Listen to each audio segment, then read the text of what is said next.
안녕하세요, 여러분. 오늘 저는 제 인생의 가장 충격적인 이야기를 여러분과 나누려고 합니다. 저는 유미자입니다. 가난한 시골에서 평범한 아이로 자랐던 저는 어느 날 저의 친어머니가 한복계의 전설, 한경희 선생님이라는 사실을 알게 되었습니다. 하지만 이 진실은 축복이 아니었습니다. 오히려 저를 가족과 사랑하는 사람들로부터 멀어지게 했습니다. 법정에서 저의 정체성과 어머니의 유산을 지키기 위해 싸웠던 시간들, 그리고 어머니가 남긴 한복 한 벌이 어떻게 저를 다시 일어서게 했는지 들려드릴게요. 끝까지 함께 하시며 저의 이야기가 여러분께 용기와 희망을 전할 수 있기를 바랍니다. 나는 1968년 봄, 전라도의 작은 마을에서 태어났다. 산이 둘러싸고 논이 끝없이 펼쳐진 곳이었다. 내 기억 속에서 매일 아침은 닭 울음소리로 시작되고 저녁은 개울가에서 들리는 귀뚜라미 소리로 마무리되었다. 그 시절, 한국은 전쟁의 사문을 딛고 재건 중이었지만 우리 마을처럼 외딴 곳은 시간이 멈춘 듯했다. 마을 사람들은 농사와 손일에 의존하며 살았다. 우리 가족도 마찬가지였다. 내 아버지는 내가 3살 때 사고로 세상을 떠났다. 어머니는 아버지가 마을 근처 목재소에서 일하다가 돌아가셨다고만 말씀하셨다. 내 자매를 홀로 키우던 어머니는 늘 강한 모습을 보이셨지만 나는 그 뒤에 얼마나 큰 고통이 숨어 있는지 느낄 수 있었다. 어머니는 누구보다도 강한 분이셨다. 우리 앞에서 한 번도 불평하신 적이 없었지만 하루 종일 논밭에서 일하시고 부잣집 빨래를 하고 밤이 되면 헌 한복을 고쳐주며 생계를 이어가셨다. 밤마다 등잔불 아래 앉아 바느질을 하는 어머니 곁에 앉아있던 나는 그녀의 손놀림에 매료되었다. 엄마, 좀 쉬세요. 나는 밤늦게까지 바느질하시는 어머니를 보며 말했다. 옷이 사람을 바꿀 수 있단다. 어머니는 실을 꿰매며 말했다. 바느질을 배우면 어디서든 살아남을 수 있어. 나는 7살이 되던 해 어머니로부터 바느질을 배우기 시작했다. 처음에는 헝겊 조각의 단순한 직선만 꿰맸지만 시간이 지나며 점점 더 복잡한 작업을 배웠다. 실수할 때마다 어머니는 잘못된 부분을 풀고 다시 하라고 하셨다. 바느질은 기술만이 아니라 인내가 필요해. 어머니는 말씀하셨다. 진짜 좋은 재단사는 실수를 숨기는 사람이 아니라 고치는 사람이야. 어머니의 가르침 덕분에 나는 바느질에 점점 더 매료되었고 이것이 단순한 생계수단이 아니라 나의 인생을 바꿀 수 있는 기술이라는 것을 깨달았다. 어느 날 헝겊 조각을 찾으려고 어머니의 오래된 나무 상자를 뒤지던 중 나는 잘 접힌 에메랄드빛 비단 조각을 발견했다. 그것은 내가 한 번도 본 적이 없는 부드럽고 빛나는 천이었다. 엄마, 이건 뭐예요? 나는 어머니에게 물었다. 어머니는 한동안 아무 말 없이 그 천을 바라보셨다. 내 아버지의 유품이야. 그녀는 작게 말했다. 서울에서 큰 한복 공장에서 일하셨을 때 가져온 마지막 천이지. 나는 그 천을 가슴에 품으며 아버지의 흔적을 느꼈다. 어머니의 목소리에는 슬픔뿐만 아니라 아버지에 대한 존경이 묻어 있었다. 그날 이후로 나는 서울이라는 도시를 계속 상상했다. 어머니의 이야기를 통해 어렴풋이 들었던 곳, 그리고 책이나 낡은 신문 사진에서 보았던 높은 빌딩과 번화한 거리가 있는 도시 말이다. 나도 아빠처럼 서울에 가고 싶어요. 어느 날 어머니께 말했다. 어머니는 잠시 생각에 잠기신 후 나를 보며 말했다. 서울은 쉽지 않은 곳이야, 미자야. 거긴 사람들이 살아남기 위해 서로 경쟁하는 곳이야. 하지만 내가 정말 원한다면 엄마는 말리지 않을게. 내가 17살이 되던 해 서울에서 한 통의 편지가 마을로 왔다. 그것은 인사동에 있는 한 유명 한복점에서 견습생으로 일해보지 않겠냐는 초대장이었다. 미자야, 이건 내 아버지가 내게 원하셨던 기회일 거야. 어머니는 편지를 읽으며 눈시울을 붉히셨다. 나는 믿을 수 없었다. 가난한 시골 소녀가 서울의 큰 한복점에서 초대장을 받을 리가 없다고 생각했다. 하지만 기쁨과 동시에 두려움도 밀려왔다. 이 기회는 분명 내 인생을 바꿀 수 있는 순간이었다. 서울로 떠나는 날, 어머니는 새벽부터 일어나 특별히 나를 위해 음식을 준비하셨다. 비록 겨울이었지만 그녀는 정성껏 물을 손질해 내가 좋아하는 김치를 만드셨다. 이게 엄마가 내게 해줄 수 있는 전부야. 어머니는 내가 짐을 싸는 것을 도우며 말씀하셨다. 나는 작은 가방 하나에 헌 옷 몇 벌, 어머니가 싸주신 떡 한 봉지, 그리고 아버지의 유품인 에메랄드빛 비단 조각을 넣었다. 엄마, 나중에 성공해서 꼭 엄마랑 언니들 데리러 올게요. 나는 버스에 오르며 말했다. 어머니는 미소를 지으셨지만 그 눈빛에는 자랑스러움과 걱정이 뒤섞여 있었다. 나는 어머니를 안심시키고 싶었지만 마음 한편으로는 새로운 세계에 대한 두려움도 있었다. 고향을 떠나는 버스에서 나는 창밖을 내다보며 익숙한 풍경이 점차 멀어지는 것을 보았다. 붉은 흙길, 기와 지붕의 작은 집들, 그리고 넓게 펼쳐진 논밭이 점점 사라지고 있었다. 시간이 지나면서 주변 풍경은 완전히 변했다. 도시는 점점 번잡해졌고 빌딩들이 하나둘씩 보이기 시작했다. 자동차 경적 소리가 울리고 사람들은 바쁘게 거리를 가로질렀다. 나는 창문에 비친 내 얼굴을 보며 스스로에게 속삭였다. 서울, 내가 왔어. 서울에 도착한 첫날, 나는 도시의 규모와 빛에 압도되었다. 저녁이 되자 네온사인이 거리를 물들이고 사람들은 끊임없이 움직였다. 나처럼 시골에서 온 소녀에게 서울은 전혀 다른 세상이었다. 내가 숙소로 들어서자 담은 작고 낡았지만 깨끗하게 정리되어 있었다. 창문 너머로 보이는 빌딩들과 어두운 골목길은 익숙하지 않았다. 낯선 도시에서의 첫밤, 나는 불안과 설렘이 교차하는 마음으로 잠을 청했다. 다음 날, 나는 이른 아침부터 화려한 인사동의 한복점 화연 한복부로 향했다.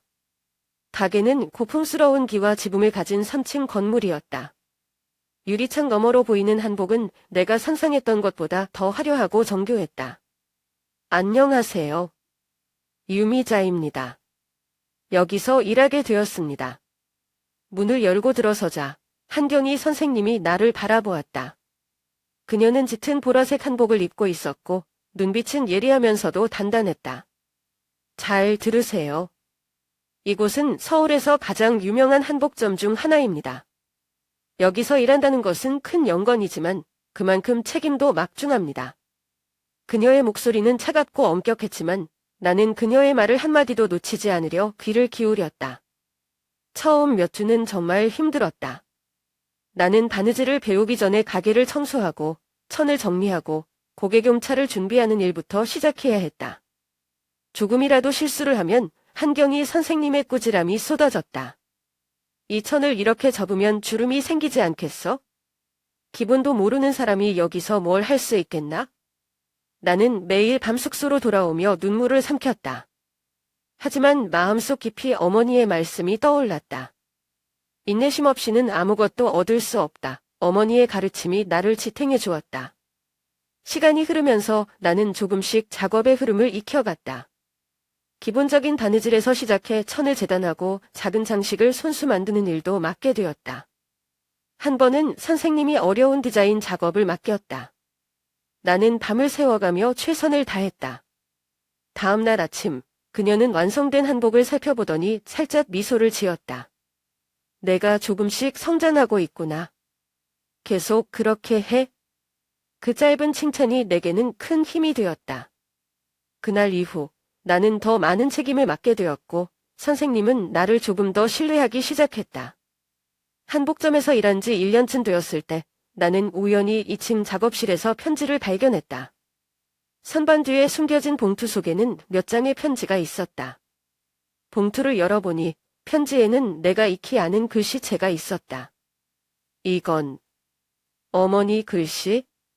편지 내용은 짧고 간결했지만 어머니가 화연 한복과 어떤 연관이 있다는 것을 암시하는 듯했다. 경희 씨, 당신에게 부탁이 있습니다. 제 딸을 잘 부탁드립니다. 왜 어머니가 이 편지를 보냈는지, 왜 선생님이 나를 받아들였는지 궁금했지만 나는 그 답을 물을 용기가 없었다. 한복점에서의 삶은 대부분 고된 노동의 연속이었지만 한 사람의 등장으로 내 일상이 조금씩 밝아졌다. 그 사람은 바로 선생님의 아들, 정우진이었다. 우진은 어머니와는 완전히 다른 사람이었다. 그는 활달하고 유머러스하며 가끔 가게에 들러 직원들에게 농담을 던지곤 했다. 미자 씨, 이렇게 열심히 일하다가는 가게에서 살게 되겠어요. 그의 따뜻한 말투와 행동은 내게 큰 위안이 되었다. 어느 날 우진은 내가 혼자 늦게까지 일하고 있는 것을 보고 따뜻한 차를 건넸다. 밤늦게까지 일하면 몸 상해요. 조금 쉬어요. 그의 관심과 배려는 나도 모르게 마음을 열게 만들었다. 우진은 단순히 동료나 선생님의 아들이 아닌 내게 중요한 사람이 되어갔다. 시간이 지나면서 우진과 나는 더 자주 대화를 나누게 되었다. 그는 어머니의 가게를 돕는 것 외에도 예술에 관심이 많았고 그림을 그리는 것을 좋아한다고 했다. 내 꿈은 언젠가 한복과 그림을 결합한 특별한 예술 작품을 만드는 거예요. 그가 말하곤 했다. 그의 열정적인 모습은 나에게도 새로운 영감을 주었다. 우리는 함께 산책을 나가거나 인사동의 작은 찻집에서 미래에 대해 이야기를 나누었다. 우리의 관계는 자연스럽게 더 가까워졌고 나는 그의 곁에서 편안함과 안정감을 느꼈다. 하지만 이 모든 것이 선생님에게 들키면 어떻게 될지 두려웠다. 어느 날 우진과 이야기를 나누던 중 선생님이 갑작스럽게 작업실로 들어왔다. 그녀는 우리를 번갈아 쳐다보더니 아무 말 없이 밤을 나갔다. 그날 이후로 나는 그녀의 시선이 조금 더 날카로워졌다는 것을 느꼈다. 미자, 넌 내 위치를 항상 기억해야 한다. 여기서 일한다는 건 내게 주어진 기회지, 권리가 아니야. 그녀의 말은 단순한 충고일 수도 있었지만 내게는 경고처럼 들렸다. 나는 선생님의 말과 태도에서 그녀가 나를 경계하고 있다는 것을 느꼈다. 그녀가 왜 그렇게 냉정하고 때로는 날 멀리하는 듯한 태도를 보이는지 이해할 수 없었다. 또한 어머니와 선생님 사이에 어떤 비밀이 있는지, 발견한 편지와 내가 이곳에 오게 된 이유가 무엇인지 더 궁금해졌다. 하지만 내 삶은 한순간에 변화할 만큼 바빴고 나는 그 의문을 해결할 시간을 찾지 못했다. 우진과 나의 관계는 처음부터 단순했다. 우리는 단순히 서로를 이해하고 서로에게 힘이 되어주는 존재였다. 나는 그와 함께 있을 때면 삶의 무게가 조금은 가벼워지는 듯했다. 그의 따뜻한 미소와 진심 어린 격려는 한복점에서의 고된 일상 속에서 나를 버티게 해주는 유일한 힘안이었다.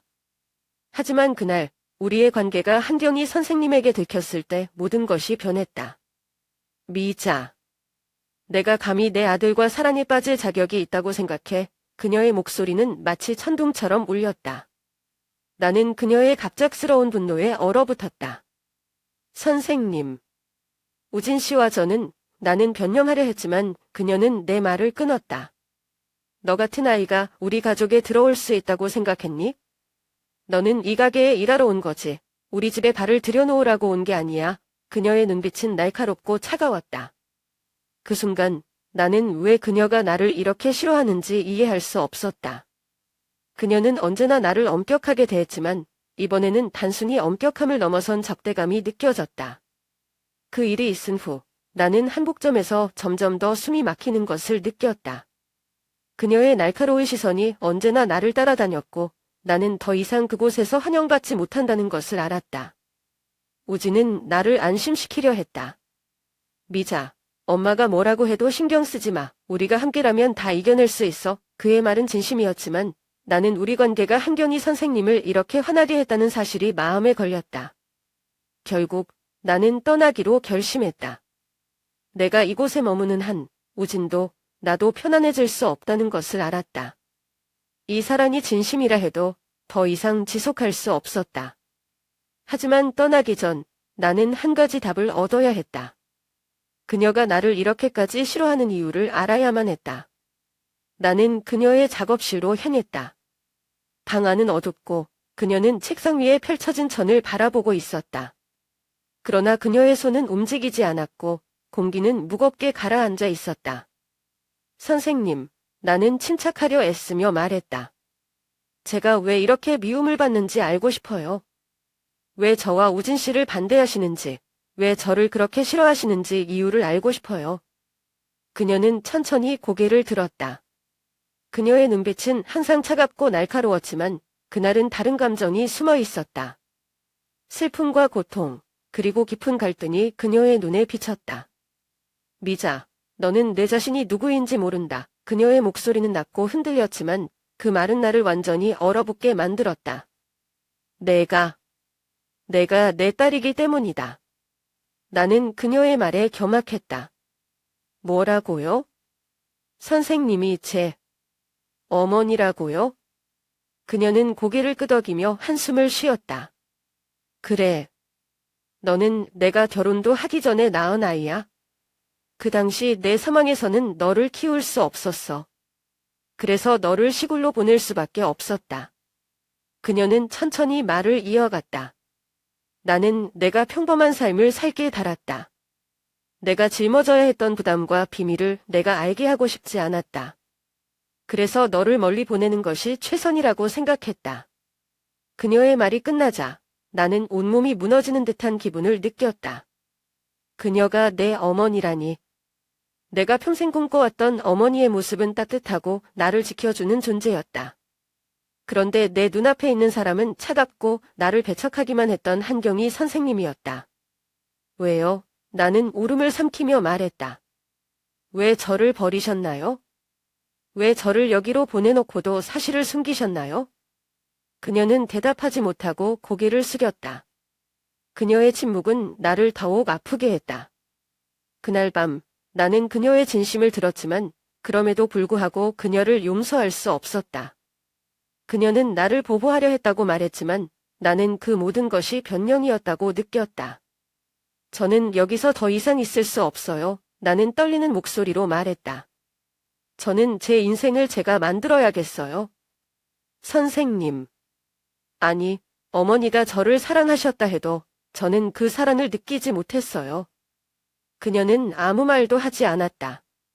그녀의 눈에는 후회와 슬픔이 비쳤지만 나는 돌아설 수밖에 없었다.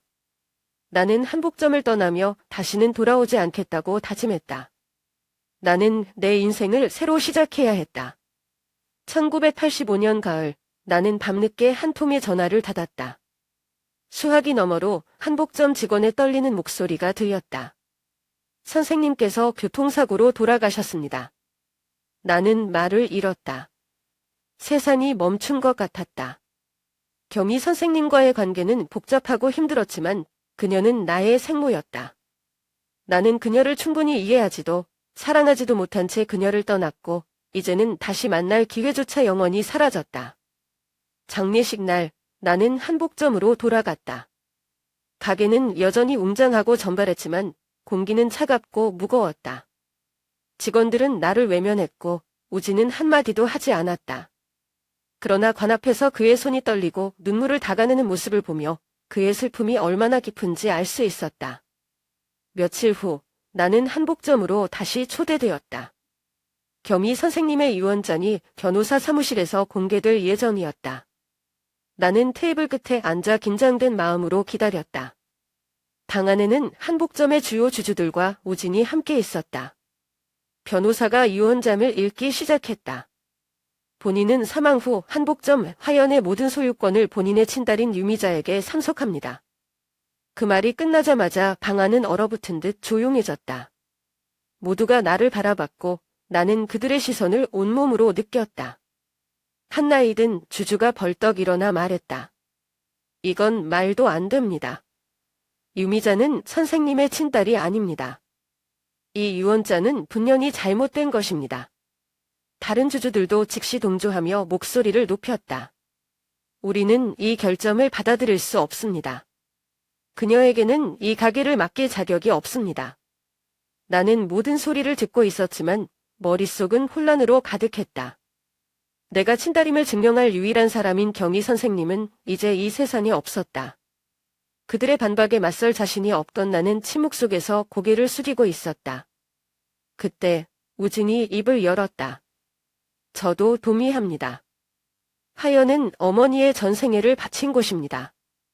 저는 이 가게를 아무런 준비가 없는 사람에게 넘길 수 없습니다. 주주들과 함께 법적으로 대응하겠습니다. 그의 말은 나를 완전히 무너뜨렸다. 한때 나를 지켜주겠다고 약속했던 사람이 이제 나를 부정하며 반대편에 서 있었다. 나는 한복점에서 점점 더 외톨이가 되어갔다. 주주들은 물론이고 오래 일했던 직원들조차 나를 불신하며 등을 돌렸다. 나는 모든 이의 적이 된 것 같았다. 매일 밤 혼자 방에서 울었다.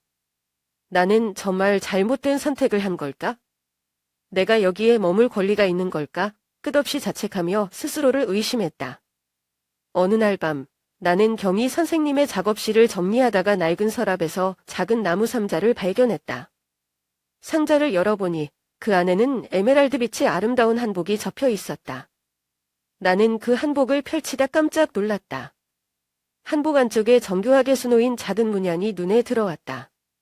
그 문양은 내가 어릴 적 어머니로부터 받은 아버지의 유품, 작은 천에 새겨진 것과 똑같았다. 이건 경희 선생님이 직접 만드신 거야? 나는 한복을 품에 안고 속삭였다. 한복을 펼쳐 들었을 때 나는 설명할 수 없는 강한 연결감을 느꼈다.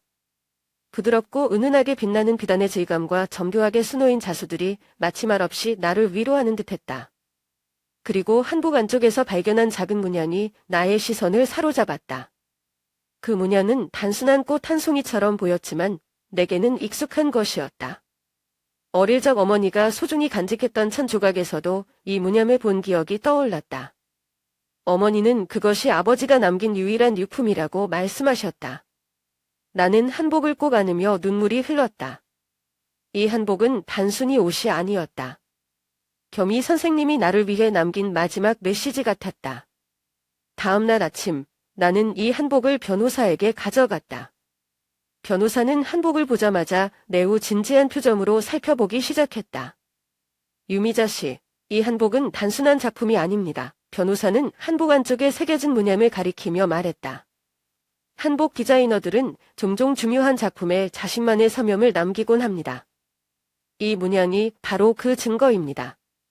특히 한경희 선생님 같은 분은 자신만의 독창적인 방식으로 서명을 남기셨죠. 그 후 우리는 한복 전문가를 초청했다.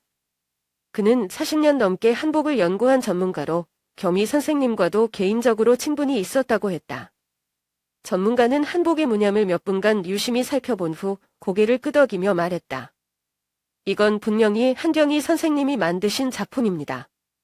그리고 이 문양은 특별한 사람에게만 사용된 상징입니다. 이 한복은 유미자 씨를 위해 제작된 것이 확실합니다.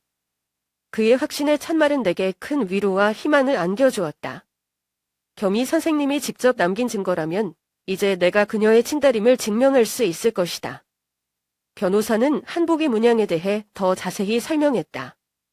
이 문양은 매화꽃이에요. 매화는 겨울에도 꽃을 피우는 간이남과 희망의 상징입니다. 경희 선생님께서 이 문양을 사용하신 건 유미자 씨를 위해 특별한 메시지를 남기고 싶으셨던 것 같아요. 나는 한복을 손에 꼭 쥐고 문양을 바라보며 속삭였다.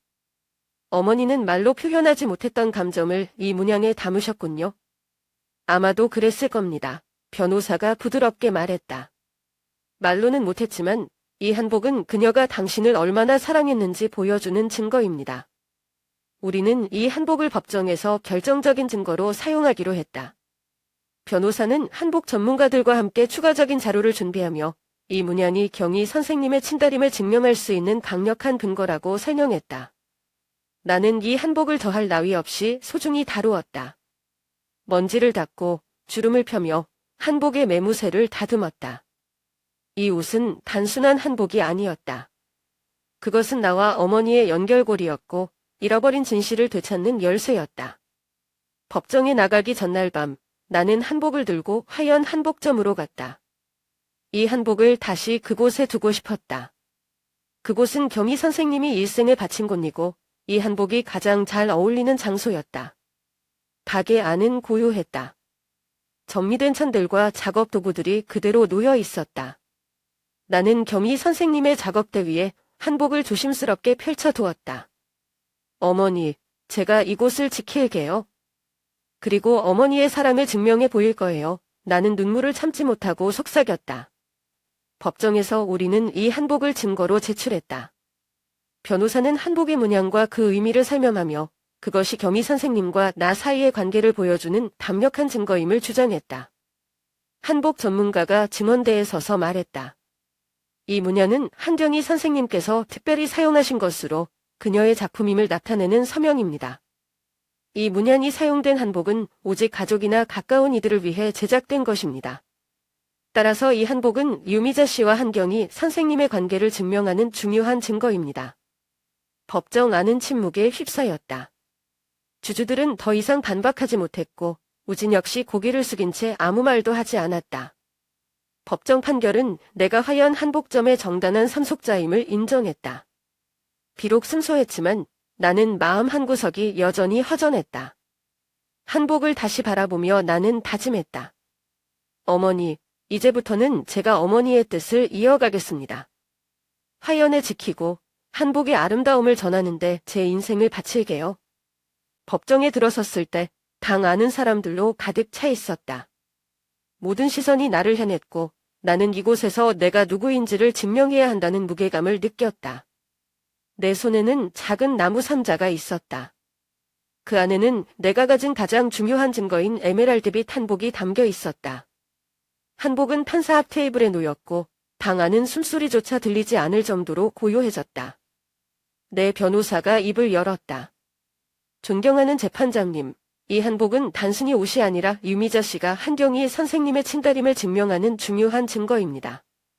이 한복 안쪽에 새겨진 문양은 한경희 선생님만의 고유한 서명이며 이는 여러 전문가들의 확인을 통해 진위가 입증되었습니다. 한복 전문가가 증언대로 올라와 문양을 확인한 후 분념한 목소리로 말했다. 이 문양은 한경희 선생님께서 오직 가까운 사람을 위해 남긴 특별한 상징입니다. 이 한복은 유미자 씨를 위해 제작된 것이 확실합니다. 그의 말이 끝나자 법정은 다시 침묵에 휩싸였다. 주주들의 얼굴에는 혼란이 서려 있었고 나는 그들의 부정적인 시선이 점차 사라지는 것을 느꼈다.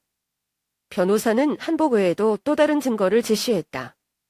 그것은 내가 경희 선생님의 작업실에서 발견한 오래된 편지들이었다. 이 편지들은 한경희 선생님께서 유미자 씨의 양어머니와 오랜 기간 동안 연락을 주고받았음을 보여줍니다. 편지 내용에는 아이를 시골로 보낼 수밖에 없었던 이유와 그녀의 후회, 그리고 사랑이 담겨 있습니다. 변호사는 한 편지의 일부를 낭독했다. 나는 아이가 평범하고 조용한 삶을 살길 바란다. 하지만 내 선택이 옳은지 매일 의문이 든다. 아이에게 모든 진실을 말할 수 없는 것이 내 가슴을 찢는다. 그럼에도 나는 언제나 아이를 사랑하고 있다. 이 문장이 낭독되었을 때 나는 눈물을 참을 수 없었다. 겸이 선생님의 진심을 알게 되었지만 그것을 들을 수 있는 유일한 순간이 그녀가 없는 자리라는 사실이 너무나도 아팠다. 몇 시간의 논쟁과 증거 검토 후 판사는 조용히 판결문을 읽기 시작했다. 모든 증거와 증언을 종합한 결과 한복과 편지는 유미자 씨가 한경희 선생님의 친딸임을 증명하는 충분한 근거가 됩니다. 따라서 유미자 씨는 화연 한복점의 정당한 상속자임을 판결합니다. 그 말이 끝나자 나는 숨을 깊이 내쉬었다. 마치 오랫동안 짓눌렸던 무게가 조금은 가벼워진 것 같았다. 하지만 마음 한구석에는 아직도 아픔과 허무함이 남아 있었다. 우진은 판결문이 낭독되는 동안 고개를 숙이고 있었다. 그의 표정은 읽을 수 없었지만 그의 어깨는 무겁게 내려앉아 있었다. 재판이 끝난 후 사람들이 하나둘 떠나고 텅 빈 법정에서 우진이 나를 찾아왔다. 그는 내 앞에 서서 잠시 말없이 서 있었다. 미자야, 그의 목소리는 낮고 떨렸다. 정말 미안하다. 내가 잘못했어. 나는 그의 눈을 바라보며 물었다. 우진 씨, 왜 나를 믿지 않았나요? 내가 한경희 선생님의 딸이라는 걸 믿어줬다면 이런 일은 없었을 거예요. 그는 깊은 한숨을 쉬며 대답했다. 나는 엄마가 평생을 바친 화연을 지키고 싶었어. 그게 나의 의무라고 생각했어. 하지만 지금에서야 알았어. 내가 지키려던 건 다계가 아니라 엄마의 진심이었어. 그리고 그 진심은 너에게 있었다는 걸 이제야 깨달았어. 그의 사과는 진심이었다. 나는 그의 말에서 후회와 고통을 느낄 수 있었다. 하지만 내 마음속 상처는 너무 깊어 쉽게 치유되지 않을 것 같았다. 나는 침착하게 말했다. 우진 씨, 우리는 너무 많은 걸 잃었어요. 우리의 관계는 이제 과거에 남겨두는 게 맞는 것 같아요. 앞으로는 가족처럼 지내요. 당신은 나에게 소중한 형제 같은 존재로 남아주면 좋겠어요. 우진은 잠시 망설였지만 이내 고개를 끄덕였다. 알겠어. 내가 원하는 대로 할게. 그래도 내가 항상 내 편이라는 걸 잊지 마. 그의 말에 나는 고개를 끄덕였지만 마음 한편에서는 이루지 못한 사랑에 대한 아쉬움이 여전히 남아 있었다. 법정에서 승소했지만 나는 그 승리가 완전한 행복을 가져다 주지 않았다. 엄마를 잃고, 사랑을 잃고, 그리고 나 자신을 찾아가는 과정에서 너무 많은 것을 희생했다. 하지만 나는 앞으로 나아가야 했다. 나는 어머니의 뜻을 이어받아 화연을 지켜야 한다는 사명감을 느꼈다. 가게 한쪽에 전시된 에메랄드빛 한복을 바라보며 나는 속삭였다. 어머니, 이제 제가 화연을 지킬게요. 제가 어머니의 사랑을 세상에 보여줄게요. 이제 나에게 남은 것은 상처뿐만 아니라 희망도 있었다. 그리고 나는 그 희망을 바탕으로 새로운 길을 걸어가기로 결심했다. 모든 아픔과 고난을 겪은 후 나는 새롭게 시작하기로 결심했다. 한경희 선생님, 나의 어머니, 그리고 내 삶에 영향을 준 강인한 여성들을 기리기 위해 나는 가게 이름을 별표 운명의 시, 별표로 바꾸었다. 이 이름은 단순한 상징이 아니었다. 얇고 약해 보이는 시들이 모여 튼튼하고 아름다운 작품이 되는 것처럼 나의 인생도 마찬가지였다. 고통과 상처로 가득했던 과거가 서로 얽히고 엮여 지금의 나를 만들어낸 것이다. 나는 이 가게를 단순히 한복을 제작하고 판매하는 곳이 아니라 한복의 가치를 보존하고 나처럼 어려움을 겪는 여성들에게 새로운 희망을 줄 수 있는 공간으로 만들고 싶었다.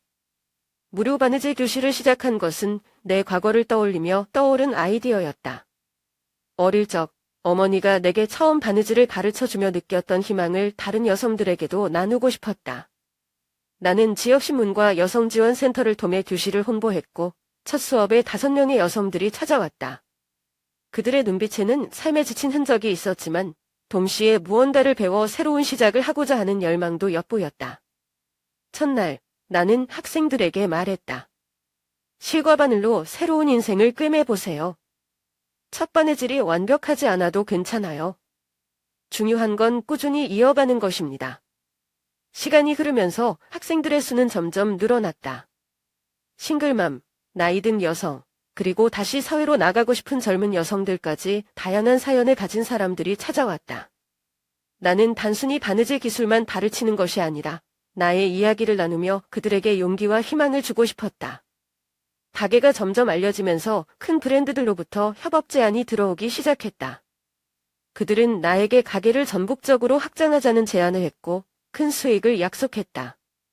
하지만 나는 그 제안을 단호히 거절했다. 이 가게는 단순한 사업체가 아닙니다. 나는 한 파트너에게 말했다. 이곳은 전통을 보존하고 새로운 시작을 꿈꾸는 여성들에게 희망을 주는 공간입니다. 돈을 위해 이 의미를 잃고 싶지 않습니다. 나는 한복을 대량으로 생산하는 대신 각 한복에 나와 우리 가게 사람들의 점성을 담기로 했다. 한 벌 한 벌이 우리의 이야기를 전하고 전통의 아름다움을 간직하는 작품이 되어야 했다. 매일 아침 나는 가게에 나와 천의 상태를 확인하고 바늘과 실을 준비하며 하루를 시작했다. 수업이 시작되면 학생들과 함께 작업을 하며 그들의 이야기를 듣고 웃고 때로는 눈물을 나누었다. 특히 학생들이 자신이 만든 첫 한복을 완성했을 때의 표정을 보는 것은 나에게 가장 큰 보람이었다. 그들의 눈빛 속에는 성취감과 자신감이 반짝이고 있었다. 어느 날, 한 젊은 학생이 완성된 한복을 들고 내게 다가왔다. 미자 선생님, 정말 감사합니다. 선생님이 아니었다면 제가 이런 걸 해낼 수 있을 거라고 생각도 못했을 거예요. 나는 그녀의 어깨를 가볍게 잡고 미소 지으며 말했다. 이건 내가 해낸 거야? 나는 그저 내가 스스로를 믿을 수 있게 도와줬을 뿐이야. 어느 날 오후, 수업이 끝난 뒤 나는 가게의 큰 창문 옆에 서 있었다. 따뜻한 햇살이 가게 안을 가득 채웠고 천조각과 바느질 도구들이 빛에 반사되어 반짝였다. 학생들은 각자 자신의 작품을 정리하며 이야기하고 웃고 있었다. 그 모습을 보며 나는 마음 깊은 곳에서 평화와 행복을 느꼈다. 그 순간 나는 비로소 깨달았다. 내 삶은 얼마나 많은 폭풍과 고난을 겪었든 간에 여전히 희망과 의미로 가득 차 있다는 것을. 나는 창문 너머로 보이는 하늘을 바라보며 속삭였다. 어머니, 감사합니다. 어머니가 제게 가르쳐 주신 사랑과 인내를 이렇게 전할 수 있어서 행복합니다. 어머니의 뜻을 이어받아 더 많은 사람들에게 희망을 전할게요. 그리고 내 눈길은 가게 한쪽에 전시된 에메랄드빛 한복으로 향했다. 그 한복은 어머니의 사랑과 내 새로운 시작을 상징하는 가장 소중한 유산이었다. 이 순간 나는 깨달았다. 나는 단지 한복을 만드는 사람이 아니라 사람들의 삶을 다시 엮어가는 존재라는 것을. 내 삶은 이 작은 가게 안에서 다시 쓰여지고 있었다.